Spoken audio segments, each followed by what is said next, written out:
مصليا أما بعد فأعوذ بالله من الشيطان الرجيم بسم الله الرحمن الرحيم إن الله لا يغير ما بقوم حتى يغيروا ما بأنفسهم. خدا نے آج تک اس قوم کی حالت نہیں بدلی.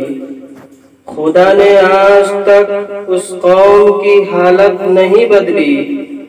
نہ ہو خود خیال جس کو اپنی حالت کے بدلنے کا. معزز و مکرم سامعین کرام، آج میری تقریر کا موضوع انقلاب زمانہ میں اعمال کے اثرات اور مسلمانوں کی موجودہ پستی اور اس کا علاج ہے. دعا کی جائے کہ صحیح انداز سے اپنی بات پیش کر سکوں. مختصر سے وقت میں مختصر سی بات، مختصر سے وقت میں مختصر سی بات، شاید کہ اتر جائے تیرے دل میں میری بات. میرے بھائیوں، جب ہم تاریخ کے صفحات کو کھولتے ہیں، یونان و مصر و روما کو پڑھتے ہیں، ادیان سابقہ کے احوال کو کتاب و سنت کی روشنی میں جاننے کی کوشش کرتے ہیں، اور تاریخ مکہ و مدینہ کو دیکھتے ہیں، تو ان کے عروج و زوال میں خود ان کے نیک اعمال کا اثر اور بدعمالیوں کا نتیجہ نظر آتا ہے. اگر اولاد آدم ترقی کی راہ پر رواں دوا تھی تو نیک اور سیدھی راہ اختیار کرنے کی وجہ سے، اور اگر قوم نوح ڈبو دی گئی تو اپنی بدعمالی کی وجہ سے. حضرت اسماعیل سے اگر ریگستان میں مکہ بسا اور آباد ہوا تو اچھائیوں کو اپنانے اور برائیوں سے دور رہنے کی وجہ سے. فرعون اور اس کے چیلے چاٹے غرقاب ہوئے تو اپنی کجروی، بددینی، بددیانتی اور ظلم و طغیان کی وجہ سے. حاضرین کرام قدر، آئیے تاریخ اسلامی کا بھی جائزہ لیں، اس کے صفحات کی بھی ورق گردانی کریں، اس کے روشن دن سے روشنی، تابناک ماضی سے چمک اور گزرے ہوئے دنوں کی ضیاباری سے دو چار کرنیں مانگ کر آج کے دھندلکے کو بخش دیں.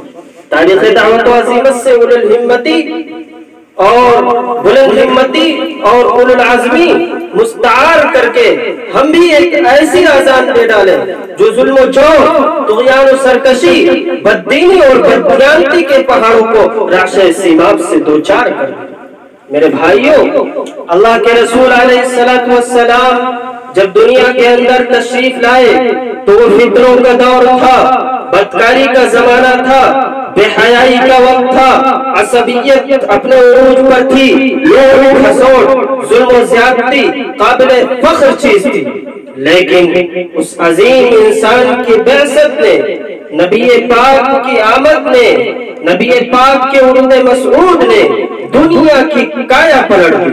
خدا مستوں کی ایسی سرفروش جماعت تیار ہوئی جن کے قدموں کے نیچے قیصر کے محل آ گئے، کسرا کے آتش کدے بجھ گئے، استنبول کی ساری دولت زیر قدم آ گئی، ہندوستان امنستان بن گیا، اور خدا کے ماننے والوں، ان کی خوشی حاصل کرنے والوں اور شریعت کے تقاضوں پر عمل پیرا رہنے والوں کا ستارہ آسمان کے افق پر چمکا ہی نہیں بلکہ یہ بدر کامل بن کر، امن و امان کا نمونہ بن کر، عدل و انصاف کا پیکر بن کر دنیا کی بہبود کا ذریعہ بنا.